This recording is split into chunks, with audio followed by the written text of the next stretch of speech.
हरे कृष्णा। आज मैं बहुत ही कहिए एक रोचक टॉपिक आपके बीच में लेकर के आई हूँ, क्योंकि हम सभी जो हैं कभी ना कभी लाइफ में अपनों को खोते हैं। तो हम सबको ही थोड़ी बहुत क्यूरोसिटी तो होती ही है कि हमारे अपने आखिर इस शरीर को छोड़ने के बाद कहाँ चले जाते हैं। तो मैं आपको बहुत ही ऑथेंटिक हमारी भगवत गीता उससे ही पढ़ कर के बताऊंगी, जो भगवान कृष्ण ने खुद बताया है कि हमारे अपने जब इस एक शरीर को छोड़ते हैं, इस पंचभूत से बने शरीर को, तो आखिर वो कहाँ जाते हैं। चैप्टर 9 के श्लोक नंबर 25 में भगवान कृष्ण कह रहे हैं, यान्ति देवव्रता देवान पितृन यान्ति पितृव्रताः भूतानि यान्ति भूतेज्या यान्ति मदाजिनो अपि माम। जो देवताओं की पूजा करते हैं वे देवताओं के बीच जन्म लेंगे।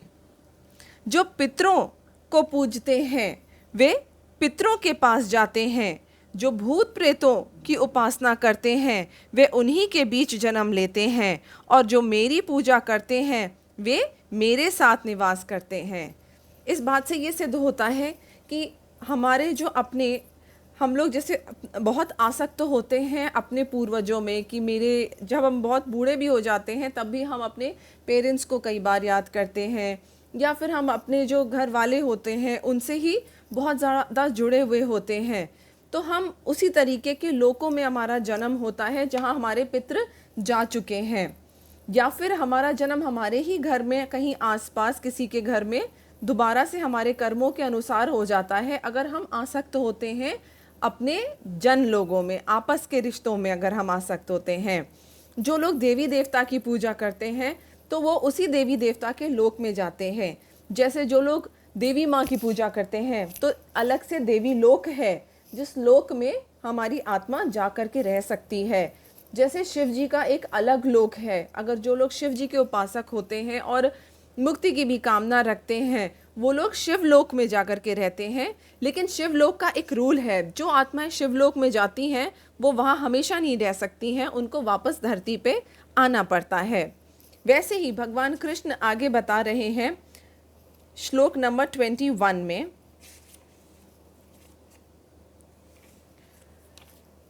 ते तम भुक्त्वा स्वर्गलोकम विशालम क्षीणे पुण्ये मृत्युलोकम वंशितम एवं त्रधि धर्म मनु प्रसन्ना गतम काम कामा लभन्ते। श्लोक नंबर 20, त्रैविद्या माम सोमपाम पूतपाम यज्ञेरिष्टवा स्वर्ग गतिम प्रार्थयन्ते ते पुण्यमासाधाम सुरेंद्रलोक मशंतई दिव्यानिंदिवि देवभोगान। ये श्लोक नंबर 20 और 21 दोनों में ही कृष्णा ने कवर किया है कि जो वेदों का अध्ययन करते तथा सोमरस का पान करते हैं, मतलब समझिए एक सिंपल सी चीज़ है, जैसे हम लोग वेदों का अध्ययन खाली इस चीज़ को भी ले सकते हैं कि हम वेदों के हिसाब से अपनी लाइफ को जीते हैं, डिसिप्लिन्ड लाइफ जीते हैं। भाई वेदों में क्या लिखा है कि भाई आप डिसिप्लिन्ड लाइफ जिए, टाइम से उठ रहे हैं, सात्विक खाना खा रहे हैं, भगवान का नाम ले रहे हैं, अपने फैमिली को जो है अच्छे से देख रहे हैं, अपने कर्मों को बिना त्रुटि के बिना पाप किए पूर्ण करने की कोशिश कर रहे हैं, दान धर्म कर रहे हैं। ये क्या है? ये वेदों के हिसाब से जीना ही होता है। तो जो लोग वेदों के हिसाब से जीते हैं और साथ में सेंस ग्रेटिफिकेशन भी करते हैं, जैसे अल्कोहल वगैरह पीना, वो कहाँ जाते हैं? क्योंकि वो भगवान की त्रुटिपूर्ण पूजा कर रहे हैं। तो उनके लिए क्या क्राइटेरिया बना है इन आत्माओं के लिए?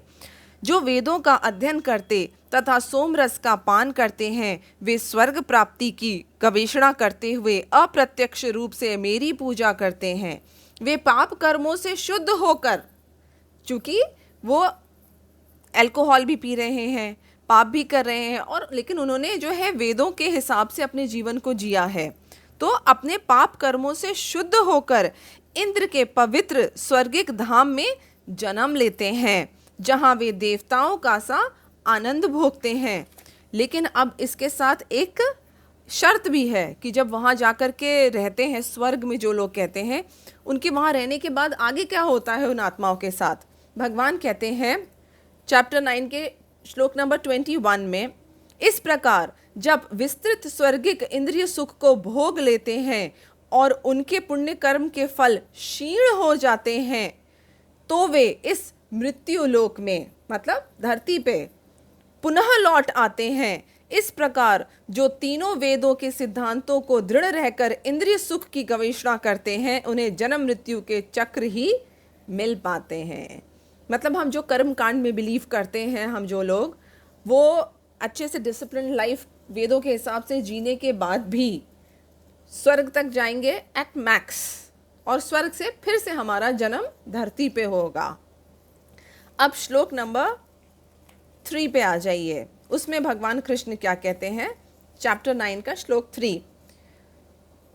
हे परंतप, अर्जुन से कह रहे हैं कृष्णा, हे परंतप, जो लोग भक्ति में श्रद्धा नहीं रखते वे मुझे प्राप्त नहीं कर पाते, अतः वे इस भौतिक जगत में जन्म मृत्यु के मार्ग पर वापस आते रहते हैं।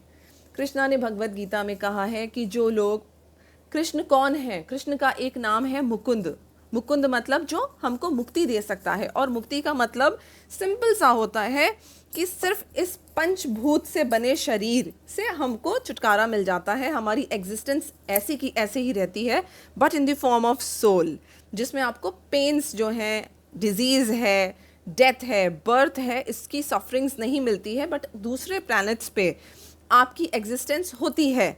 उसी तरीके से जैसे साइंटिस्ट्स कहते हैं कि ऐसे बैक्टीरियाज हो सकते हैं जो कि सन पे एग्जिस्ट करते हैं। पहले लोग कहते थे कि सन, फायर के अंदर लाइफ की एग्जिस्टेंस नहीं हो सकती है, बट हमारे ग्रंथों में लिखा हुआ है कि चंद्रलोक है, सूर्यलोक है, और उस सूर्यलोक में जिस तरह से हमारी body is 70% made of water and earth is mostly made up of water only, तो यहाँ पे हमारी बॉडी आराम से अकोमोडेट कर सकती है।